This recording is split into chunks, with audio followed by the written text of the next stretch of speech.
பரமபிதாவே, மீண்டும் உம்மிடம் நான் சரணடைந்தேன்.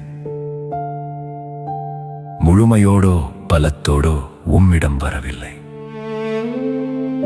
என்னில் எஞ்சிய அரைகுறை நம்பிக்கையோடு வந்திருக்கிறேன்.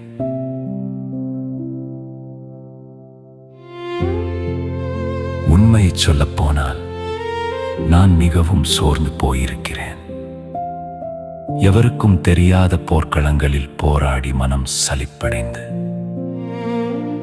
இதயம் பாரமாக இருக்கும் போதும் சிரித்துக் கொண்டே இருப்பதும், சரியற்ற நிலையிலும் நான் நலமாக இருக்கிறேன் என நடிப்பதும் எனக்கு சலிப்பையே தருகிறது.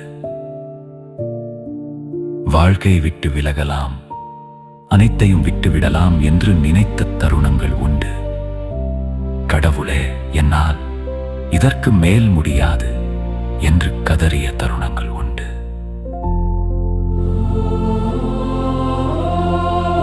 ஆனால் எனக்கு எதுவும் புரியாத போதும், நான் தனிமையில் வாடிய போதும், எல்லாவற்றையும் சந்தேகித்த போதும் நீர் என்னை விழாமல் தாங்கி பிடித்தீர்.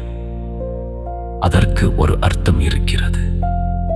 என் வாழ்க்கைக்கு இன்னும் உம்மிடம் ஒரு திட்டம் இருக்கிறது என்பதை அது உணரச் செய்கிறது. ஆண்டவரே, உமக்கு நன்றி. ஏனென்றால் நீர் நல்லவர், அவர்தம் பேரன்பு என்றும் உள்ளது என்று உமது வார்த்தை சொல்கிறது. அதனால் இப்போது நான் நன்றியோடு இருக்க தேர்ந்தெடுக்கிறேன். சூழ்நிலைகள் சிறப்பாக இருக்கிறது என்பதற்காக அல்ல, நீர் இன்னமும் மாறாதவராக இருக்கிறீர் என்பதால்.